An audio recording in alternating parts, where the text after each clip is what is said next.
আসসালামু আলাইকুম। এটিএন বাংলা সংবাদে সবাইকে স্বাগত জানাচ্ছি আমি মমরিনাজ মমির। শুরুতেই বিআরবি কেবল সংবাদ শিরোনাম। বিগত 15 বছরের সব নির্বাচন ও শেখ হাসিনার দেখানো উচ্চ প্রবৃদ্ধির তথ্য ভুয়া ছিল, ওয়ার্ল্ড ইকোনমিক ফোরামে বললেন প্রধান উপদেষ্টা ডক্টর ইউনূস।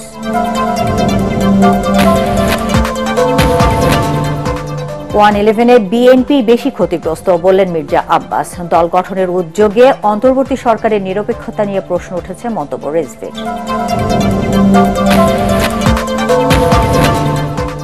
রাতে লন্ডন ক্লিনিক থেকে ছেলে তারেক রহমানের বাসায় যাবেন বিএনপি চেয়ারপারসন বেগম খালেদা জিয়া। লিভার ট্রান্সপ্লান্টের বিষয়ে এখনও সিদ্ধান্ত হয়নি।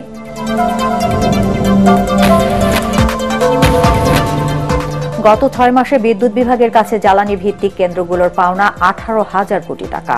আসছে রমজান ও বড় মৌসুমে বিদ্যুৎ সংকটের আশঙ্কা। এবং 6 মাসে বন্ধ রয়েছে 1.5 শতাধিক পোশাক কারখানা, আরও 150টি ঝুঁকিতে। সংকট সমাধানে বিশেষায়িত টাস্কফোর্স গঠনের পরামর্শ অর্থনীতিবিদদের।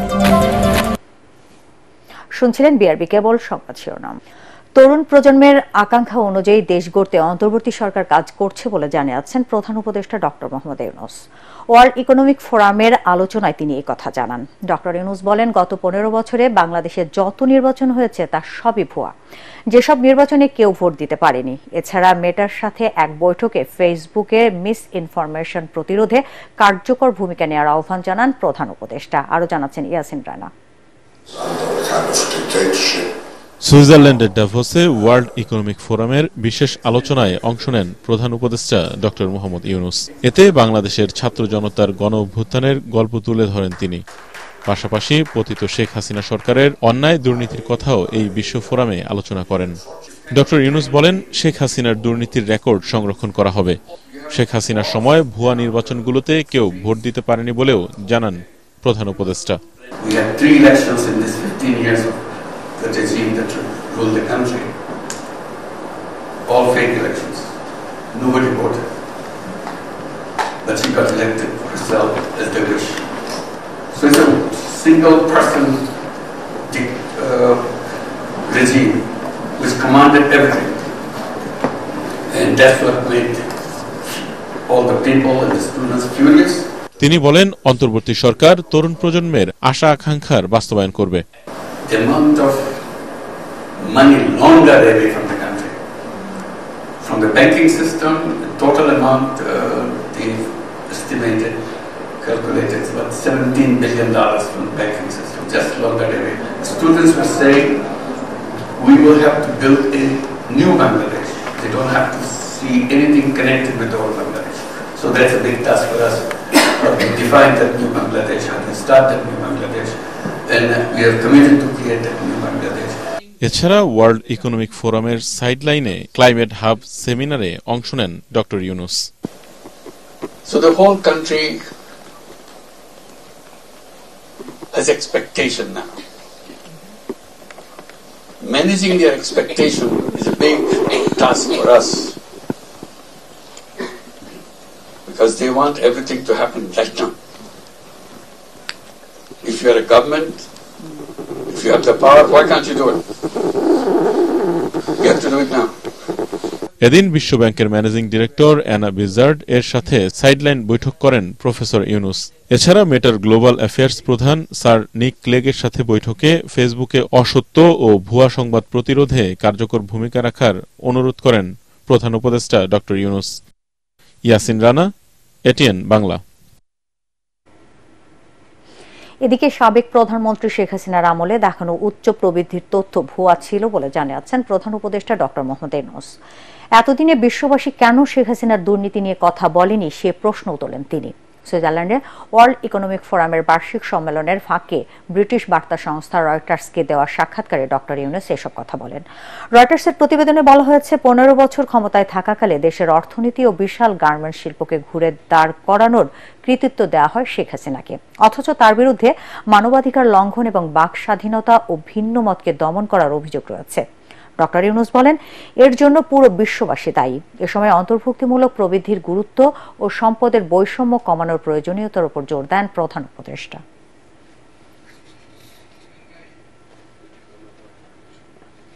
3 ভাগে অনুষ্ঠিত হবে এবারের বিশ্ব ইজতেমা। সিনিয়র সচিব ও শুয়ারি নিজামের মুরব্বীদের সর্বসম্মতিতে ইজতেমার নতুন তারিখ ঘোষণা করে প্রজ্ঞাপন জারি করেছে সরকার। এতে বলা হয়েছে আগামী 31 জানুয়ারি থেকে 2 ফেব্রুয়ারি টঙ্গী ময়দানে প্রথম পর্বের ইজতেমা অনুষ্ঠিত হবে। প্রথম পর্বে 2 ভাগে শুরাই নিজামী অনুসারীরা তথা জোবায়ের পন্থীরা অংশ নেবেন। 6 ফেব্রুয়ারি মাগরিবের ওয়াক্তের মধ্যে প্রশাসনের কাছে টঙ্গী ময়দান হস্তান্তর করবেন তারা। এরপর 14 থেকে 16 ফেব্রুয়ারি দ্বিতীয় পর্বে বিশ্ব ইজতেমা অনুষ্ঠিত হবে।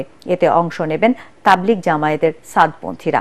এতদিন আখেরি মোনাজাতের মধ্য দিয়ে শেষ হবে এবারের বিশ্ব ইজতেমা।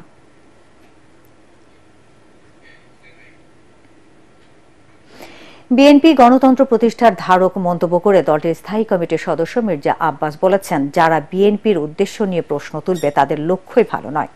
111-এ বিএনপি সবচেয়ে বেশি ক্ষতিগ্রস্ত দাবি করে তিনি সতর্ক করেন, তাদেরকে ভিন্ন শিবিরে ঠেলে দিয়ে ফায়দা হাসিলের পরিণতি ভালো হবে না। দলের আরেক নেতা রুহুল কবির রিজভী বলেন, অন্তর্বর্তী সরকারের ভেতর থেকে দল গঠনের উদ্যোগে তাদের নিরপেক্ষতা নিয়েও প্রশ্ন উঠেছে। কামরুজ্জামান রাজীবের রিপোর্ট। বিএনপি চেয়ারপারসন বেগম খালেদা জিয়ার ছোট ছেলে আরাফাত রহমান কোকোর 10ম মৃত্যুবার্ষিকী উপলক্ষে নয়াপল্টনে দলের কেন্দ্রীয় কার্যালয়ে এই দোয়া মাহফিল। এতে বিএনপির বিভিন্ন স্তরের নেতা কর্মী সহ সিনিয়র নেতারা অংশ নেন। দলের স্থায়ী কমিটির সদস্য মির্জা আব্বাস অভিযোগ করেন, জিয়া পরিবারকে নিঃশেষের অংশ হিসেবেই কোকোকে পরিকল্পিতভাবে হত্যা করা হয়েছিল। এ সময় যারা বিএনপিকে আওয়ামী লীগের সাথে তুলনা করছে তাদের উদ্দেশ্য নিয়ে প্রশ্ন তোলেন তিনি। তার দাবি 111-এর সময় বিএনপি সবচেয়ে বেশি ক্ষতিগ্রস্ত হয়েছে। কেউ বলছে বিএনপি নাকি 111 আনার পায়তারা করছে। তাদের উদ্দেশ্যে বলতে চাই, 2007 সালের 1/11 যে ভয়াবহ পরিণতি, এটা বিএনপির চাইতে কেউ বেশি ভোগ করে নাই। আপনারা এই ধরনের কথাবার্তা, সংঘাত, বিভেদ এই 5ই আগস্টের পরে আজকে যদি করতে থাকেন তাহলে কিন্তু দেশের গণতন্ত্র কোনদিন চেহারা দেখবে না। বিএনপিকে যারা ভিন্ন শিবিরে ঠেলে দিয়ে ফায়দা হাসিলের চেষ্টা করছেন, এটার পরিণতি কিন্তু ভালো হবে না। এর আগে বনানী কবরস্থানে নেতাকর্মীদের নিয়ে কোকোর সমাধিতে শ্রদ্ধা জানান বিএনপির সিনিয়র যুগ্ম মহাসচিব রুহুল কবির রিজভী। পরে সাংবাদিকদের সাথে কথা বলতে গিয়ে তিনি বলেন, নির্বাচন নিয়ে গড়িমসি করায় অন্তর্বর্তী সরকারের নিরপেক্ষতা নিয়ে প্রশ্ন উঠেছে। গড়িমসি কেন ডেডলাইন নেই? কেন হাসিনার কথার পুনরাবৃত্তি হবে যে আগে সংস্কার পরে নির্বাচন? সরকারের ভিতর থেকে কেউ কেউ রাজনৈতিক দল গঠন করার চেষ্টা করছে। তাহলে তো সরকারের নিরপেক্ষতা নিয়ে জনগণ প্রশ্ন করতেই পারে, মানুষ প্রশ্ন করতেই পারে। অন্যান্য রাজনৈতিক দল যারা গণতন্ত্রের জন্য আন্দোলন করেছে তারা মনে করবে অন্তর্বর্তীকালীন সরকার কোন ধরনের একটা মাস্টার প্ল্যানের মধ্যে অন্তর্ভুক্ত রয়েছে। বিএনপি গণতন্ত্র প্রতিষ্ঠায় অঙ্গীকারাবদ্ধ দাবি করে রিজভী বলেন, বিরূপ কথাবার্তা বলে বিএনপির ভাবমূর্তি নষ্টের পায়তারা চলছে। কামরুজ্জামান রাজীব, এটিএন বাংলা, ঢাকা। আগামী জাতীয় নির্বাচনে ইসলামের পক্ষের শক্তিগুলোকে এক হওয়ার চেষ্টা করছে বলে জানিয়েছেন ইসলামী আন্দোলনের আমির সৈয়দ মোহাম্মদ রেজাউল করিম। 24-এর অভ্যুত্থানের পর দেশের মানুষ আর পুরনো শাসক চায় না মন্তব্য করে চরমোনাই পীর বলেন, বৈষম্যহীন বাংলাদেশ দেখতে এবার ইসলামের শক্তিকে যাচ্ছে নাগরিকরা। আদিল সজীবের রিপোর্ট। 5 আগস্টের অভ্যুত্থানে দেশের রাজনীতিতে বড় ধরনের পরিবর্তনের পর জনমনে একদিকে নানা আকাঙ্ক্ষা তৈরি হয়েছে, অন্যদিকে রাজনৈতিক দলগুলোরও তৎপরতা বেড়েছে।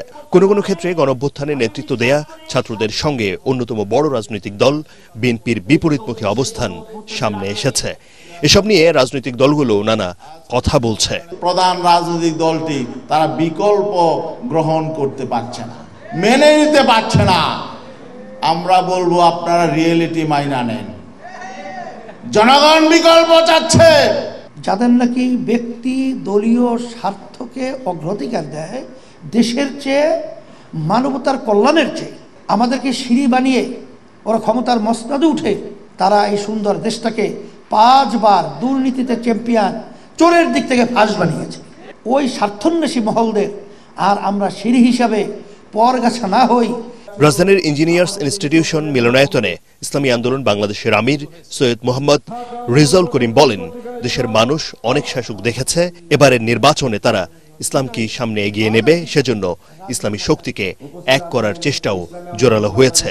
এখন বেশিরভাগ মানুষই চায় যে তারা ইসলামের পক্ষে একটা অবস্থান তৈরি হোক এবং সে অনুযায়ী দেশ চলুক। বাংলাদেশের ভিতরে যে ইসলামের দলগুলো রয়েছে, সমমনা দল, আমরা সবাই আলহামদুলিল্লাহ নির্বাচনের সময় যেন ইসলামের পক্ষে একটা বাক্স পাঠাতে পারি, এই চিন্তা, এই উদ্দেশ্য নিয়ে আমরা কিন্তু বিভিন্ন পর্যায়ে কাজ করতেছি এবং বর্তমানে চলমান রয়েছে। আলহামদুলিল্লাহ, দোয়া করতে থাকেন, আল্লাহ যেন কবুল করে। আশা তো করি আল্লাহর রহমতে ভালো একটা ফল আল্লাহ আমাদেরকে দান করবেন। দলটির নগর সম্মেলনে 2025-26 সেশনে নতুন সভাপতি মনোনীত হয়েছেন ইমতিয়াজ আলম এবং সেক্রেটারি হয়েছেন আব্দুল আউয়াল। আদ্দিন সজীব, এটিএন বাংলা, ঢাকা। আজ রাতে হাসপাতাল থেকে বাসায় যাবেন বিএনপি চেয়ারপারসন বেগম খালেদা জিয়া। গত রাতে লন্ডন ক্লিনিক হাসপাতালের সামনে সাংবাদিকদের ব্রিফিংয়ে খালেদা জিয়ার ব্যক্তিগত চিকিৎসক ও বিএনপির স্থায়ী কমিটির সদস্য ডাক্তার AZM জাহিদ হোসেন একথা বলেন। তিনি বলেন, বৃহস্পতিবার নতুন করে আরও কিছু পরীক্ষা নিরীক্ষা দেওয়া হয়েছে। আজ সেসব রিপোর্ট পাওয়া গেলে খালেদা জিয়ার হাসপাতাল থেকে ছুটি হতে পারে। পরবর্তীতে বাসা থেকে নিয়মিত চিকিৎসা নেবেন তিনি। বাসায় সার্বক্ষণিকভাবে প্রফেসর পেট্রিক কেনেডি ও জেনিফার ক্রসের সার্বিক তত্ত্বাবধানে চিকিৎসাধীন থাকবেন খালেদা জিয়া। খালেদা জিয়ার লিভার ট্রান্সপ্লান্টের বিষয়ে এখনও সিদ্ধান্ত হয়নি বলেও জানান ডাক্তার জাহিদ। এদিকে গত রাতে দাদি খালেদা জিয়ার সঙ্গে হাসপাতালে দেখা করেছেন তারেক রহমানের মেয়ে জাইমা রহমান ও জাফিয়া রহমান। ওনার যে পরীক্ষার রিপোর্ট, তার মধ্যে দু একটা এখনো আসেনি, কয়েকটা পরীক্ষার রিপোর্ট এখানেও হয় না, কয়েকটা পরীক্ষা আছে, সেগুলো বাইরে থেকে করাতে ওনারাই করাচ্ছেন, তো সেগুলো হয়তো চলে আসবে। এবং আজকেও ওনাকে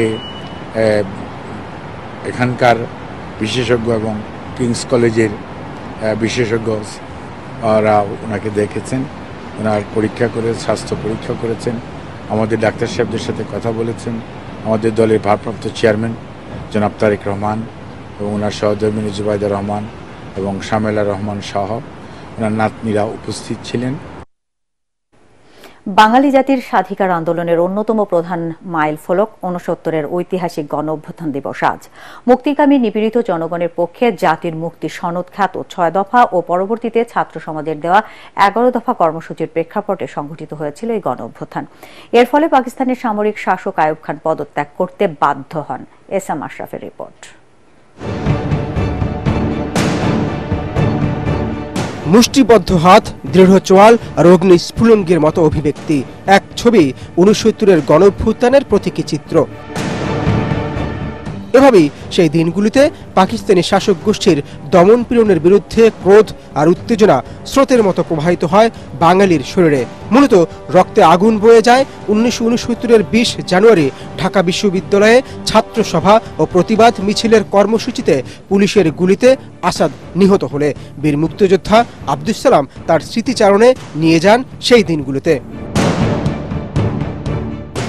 আসাদের রক্তমাখা সেই শার্ট নিয়ে ঢাকা বিশ্ববিদ্যালয় থেকে যখন মিছিল শুরু হলো, তখন ঢাকার চতুর্দিক থেকে, আমরা তো মতিঝিলের স্কুলগুলো থেকে এদিক থেকে মিছিল করে আমরা সেই পল্টনের দিকে চলে যাই। মনে হলো যে সেই সময় সারা বাংলাদেশের ছাত্র সমাজের সেই উত্তাল, সেই জোয়ার, সেটা আসলে চোখে না দেখলে বোঝানো যাবে না। সেই দেশপ্রেমের মধ্যে দিয়ে তো আমাদের রাজনীতিতে সম্পৃক্ততা। সামরিক শাসন উৎখাতের লক্ষ্যে ২৪ জানুয়ারি সংগ্রামী জনতা শান্ত আইন ভঙ্গ করে মিছিল বের করে, সেখানেও নিরস্ত্র বাঙালির বুকে গুলি ছোড়ে পাকিস্তানি পুলিশ। এরপর আর ঢাকা শহরের কোনো বাসায় কাউকে আটকে রাখা যায়নি, মানুষের ঢল নামে রাজপথে।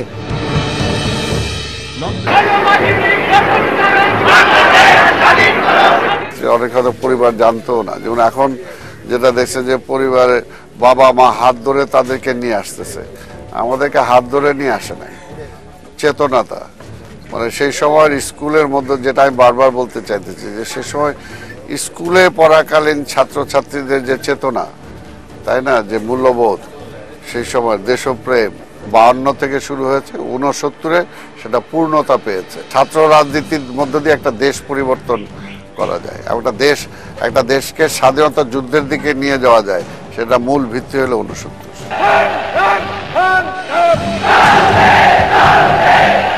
সমগ্র নগরী সেদিন বিক্ষোভে কেঁপে উঠে সেই কাঁপন নাড়িয়ে দেয় আইয়ুব খানের মসনদ। বীর মুক্তিযোদ্ধা আব্দুস সালাম মনে করেন এই অভ্যুত্থানই পরবর্তীতে বাংলাদেশকে স্বাধীন রাষ্ট্রের দিকে এগিয়ে নিয়ে যায়। SM Ashraf, ATN Bangla, Dhaka.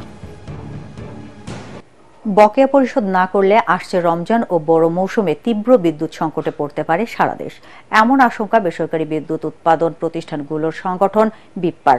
গত 6 মাসে বিদ্যুৎ বিভাগের কাছে 18,000 কোটি টাকার বেশি বকেয়া জমা পড়েছে।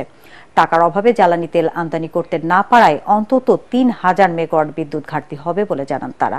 ফজলে রাব্বির রিপোর্ট। গরমে এমনিতেই বেড়ে যায় বিদ্যুতের চাহিদা। এবার মৌসুমের শুরুতে রোজা ও বোরো চাষের সময় হয় বিদ্যুতের চাহিদা আরও বাড়বে। এবার শুকনো মৌসুমে সর্বোচ্চ বিদ্যুতের চাহিদা ধরা হয়েছে 18,000 মেগাওয়াটের বেশি। উৎপাদন সক্ষমতায় কোনো ঘাটতি না থাকলেও শঙ্কা আছে সময়মতো জ্বালানি সরবরাহ নিয়ে। বেসরকারি বিদ্যুৎ উৎপাদন প্রতিষ্ঠানগুলোর সংগঠন বিপ্পা বলছে, গ্যাস, কয়লা, ডিজেলের আমদানি স্বাভাবিক থাকলেও এইচএফও ভিত্তিক বিদ্যুৎ কেন্দ্রগুলো অলস বসে থাকতে পারে। টাকার অভাবে এই তেল আমদানি করা না গেলে অন্তত 4,000 মেগাওয়াট বিদ্যুতের ঘাটতি হতে পারে। কয়লা আসে না, পেমেন্ট করে না, আনলোড করতে প্রবলেম হচ্ছে। উই কনসিডার এভরিথিং পজিটিভ হওয়ার পরেও 3.5 থেকে 4,000 মেগাওয়াট শর্টফল হবে। আমাদের 5,500 মেগাওয়াট বা যে 5,000 মেগাওয়াট যে এইচও প্ল্যান্ট, আমরা আমি জানি না আমরা কে কতটুকু দিতে পারবো। আমরা যদি 50%ও দিতে পারি তারপরে কিন্তু 2,000 মেগাওয়াট 2,500 মেগাওয়াট শর্টফল হবে। এটা আমরা খুব ক্লিয়ারলি বলে এসেছি। হ্যাঁ, 3,000, যার জন্য এটা আমরা বলে এসেছি এবং আমরা রিকোয়েস্ট করেছি যে যদি হয় আপনারা প্লিজ কোনো অবস্থায় বলবেন না যে এটা আইপিপি দিতে পারে না, বরং আপনারা বলবেন যে আইপিপি দিতে পারছে না। বিগত সরকারের সময় বিদ্যুৎ খাতে অনিয়মের বিষয় খতিয়ে দেখতে চুক্তি পর্যালোচনা কমিটি গঠন করেছে সরকার। একে স্বাগত জানিয়ে ব্যবসায়ীরা বলছেন, দুর্নীতির সাথে জড়িতদের চিহ্নিত করার আগে ঢালাওভাবে সবাইকে দোষারোপ করা বন্ধ করতে হবে। আপনারা you try to do your best. ওই যে বললাম, জুলকারনাইনকে লাগান, ইলিয়াসকে লাগান, খুঁজে বের করেন যে কে টাকা নিয়ে গেছে, কোথায় টাকা নিয়ে গেছে, বের করেন। আমাদের দিক থেকে ডেফিনেটলি আমরা সাপোর্ট করবো। এটা কখনই আমরা বলবো যে এটা করা উচিত না। অবশ্যই তা আমরা ওই বললাম যে আমরা এই দেশে থাকি, এই দেশে আমরা ব্যবসা করি। আমি যখন বিপার ভাইস প্রেসিডেন্ট ছিলাম তখন আমার তেমন বিদ্যুতের কেমন কিছু ছিল না, কিন্তু তখন আমি অনেক রেসপেক্টেড মানুষ ছিলাম। মানুষ আমাকে অনেক বড় বিদ্যুৎ উদ্যোক্তা মনে করতো। আমার কোনো বিদ্যুৎ কেন্দ্র আমাদের ছিল না। আমার যখন বিদ্যুৎ কেন্দ্র হলো, তারপর আমি বিদ্যুৎ কেন্দ্রের প্রেসিডেন্ট হলাম, বিদ্যুৎ তারপর থেকে দেখা গেল আমি অলিগার্ক হয়ে গেলাম, দিস দ্যাট এন্ড দি আদার। তার জন্য চুরি করি সেই বলে চোর। আমাদের অবস্থা হচ্ছে এরকম। এই জন্য মনে দুঃখ প্রবল।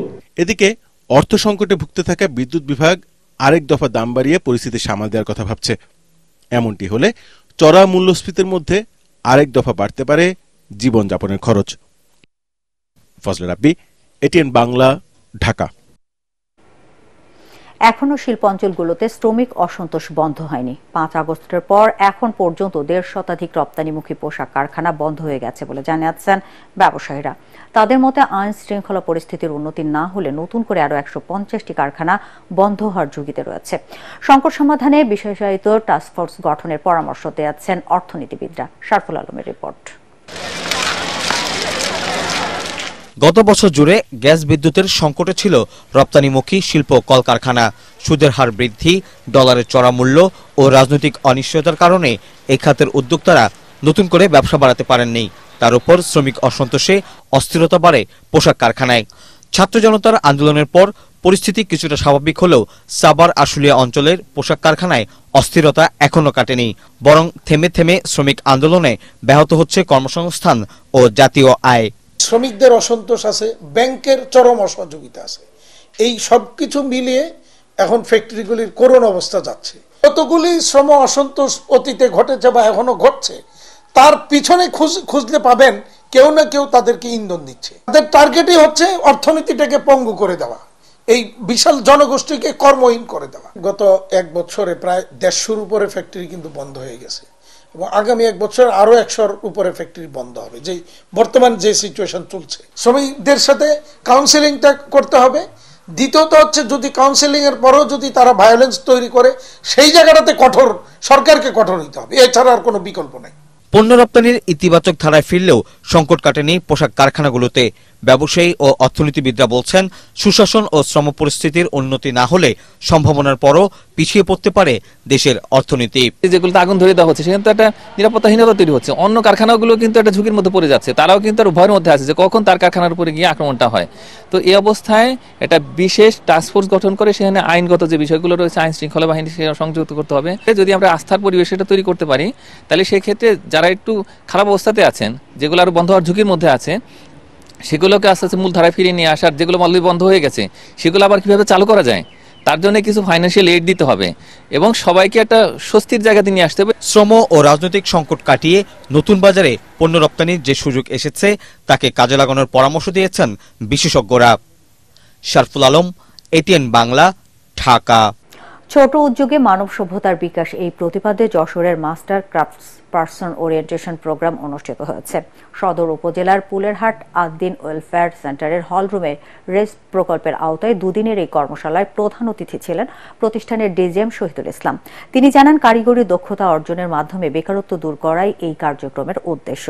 অনুষ্ঠান শেষে অংশগ্রহণকারীদের হাতে ব্যাগ, ফার্স্ট এইড বক্স ও প্রয়োজনীয় ঔষধ তুলে দেন প্রধান অতিথি।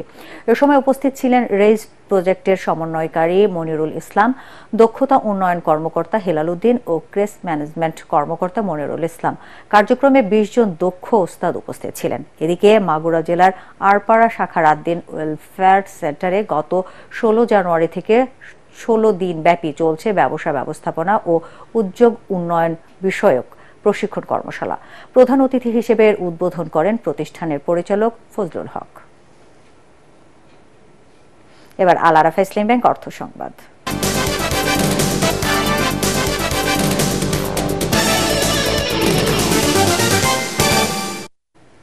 শুল্ক কমানো, আমদানি সহ বিভিন্ন উদ্যোগ নিয়ে কোনোভাবে নিয়ন্ত্রণে আনা যাচ্ছে না চালের বাজার। গত 2 সপ্তাহে দাম বেড়েছে কেজিতে 10 থেকে 12 টাকা পর্যন্ত। এদিকে দাম বাড়ানোর পরও ভোজ্য তেল নিয়ে তেলের মাটি কারবার থামেনি। দোকানিরা বলছেন, তেল কিনতে গেলে সাথে ধরিয়ে দেওয়া হচ্ছে অন্যান্য পণ্য।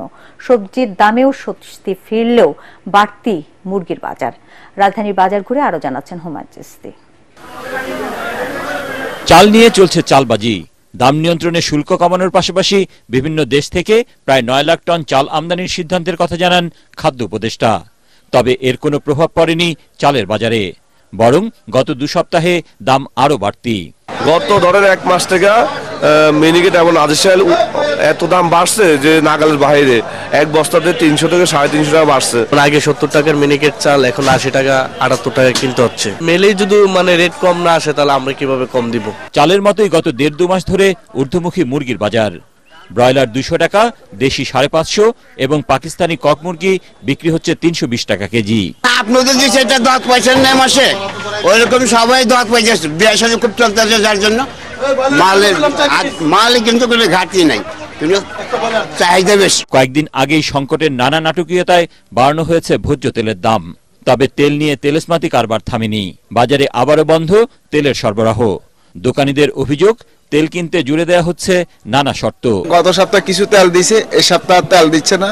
এই সপ্তাহে অর্ডার দিছি আর শুধু ক্যানোলা তেল দিয়ে গেছে তিরি কোম্পানি। তেলের দাম গেছে সপ্তাহে বাড়ছে, এই সপ্তাহে কোম্পানি বলতেছে আরো বাড়াবে, এই জন্য তেল অ্যাভেলেবেল দিচ্ছে না। আর তেল যায় কিছু দেয় আমাদেরকে, ওটার সাথে কন্ডিশন দেয়, তেলের সাথে চাল, মশলা এগুলা নিতে হয়। 1 লাখ টাকার তেল নিলে 1 লাখ টাকার আটা ময়দা নিতে হয়। তবে স্বস্তি ফিরেছে সবজির বাজারে। বাজার জুড়ে এখন শীতকালীন সবজি, দামও অনেক কম। 15 থেকে 20 টাকায় পাওয়া যাচ্ছে ফুলকপি, টমেটো 30 টাকা, সিম 30 টাকা, বাঁধাকপি বিক্রি হচ্ছে 25 টাকায়। নতুন আলু জাতভেদে 20 থেকে 30 টাকা কেজি। দাম অতিরিক্ত ছিল, সেই তুলনায় অনেক কমেছে। সবজির দাম অনেকটাই কম, তো সেটা ভালো লাগছে। আর সবজিতে অনেক স্বস্তি আছে। এখন এই স্বস্তিটাকে আপনি যদি মনে করেন যে সরকারের কোনো হাত আছে, সরকারের কোনো হাত নাই, এটা অটোমেটিক কমছে। এদিকে আগের মতোই আছে গরু ও খাসির মাংসের দাম। হুমায়ুন চিস্তি, এটিএন বাংলা, ঢাকা। এবার সন্ধানী লাইফ ইন্স্যুরেন্স আন্তর্জাতিক সংবাদ।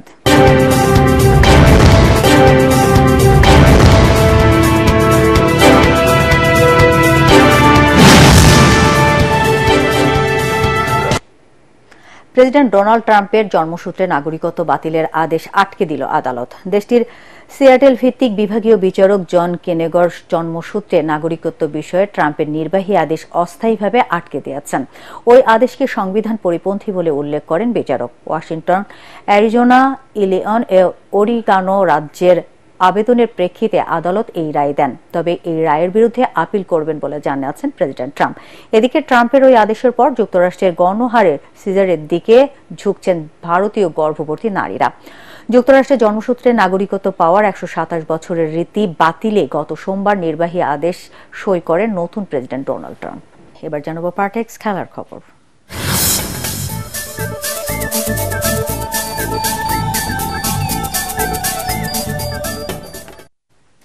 বিশ্বকাপে সরাসরি জায়গা করে নেয়ার মিশনে রাতে ওয়েস্ট ইন্ডিজের বিপক্ষে তৃতীয় ওয়ানডেতে মুখোমুখি হবে বাংলাদেশ নারী ক্রিকেট দল। আসন্ন ওয়ানডে নারী বিশ্বকাপে সরাসরি জায়গা পেতে সেরা 6-এ থাকতে হবে টাইগার্সদের। 10 দলের চ্যাম্পিয়নশিপে বাংলাদেশ এখন আছে 7 নম্বরে। 6 নম্বরে থাকে নিউজিল্যান্ডের সঙ্গে জ্যোতি নাহিদাদের পয়েন্ট সমান 21। রাতে ম্যাচ জিতলে অথবা ফলাফল না হলে 6-এ উঠে আসবে বাংলাদেশ। রাত 12টায় সিরিজের শেষ ওয়ানডেতে মুখোমুখি হবে দুদল।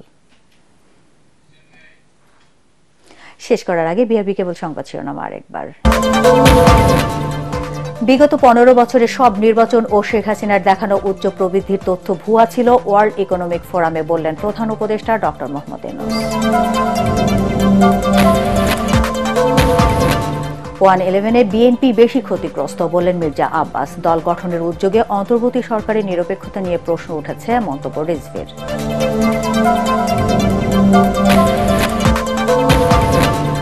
রাতে লন্ডন ক্লিনিক থেকে ছেলে তারেক রহমানের বাসায় যাবেন বিএনপি চেয়ারপারসন বেগম খালেদা জিয়া। লিভার ট্রান্সপ্লান্টের বিষয়ে এখনো সিদ্ধান্ত হয়নি।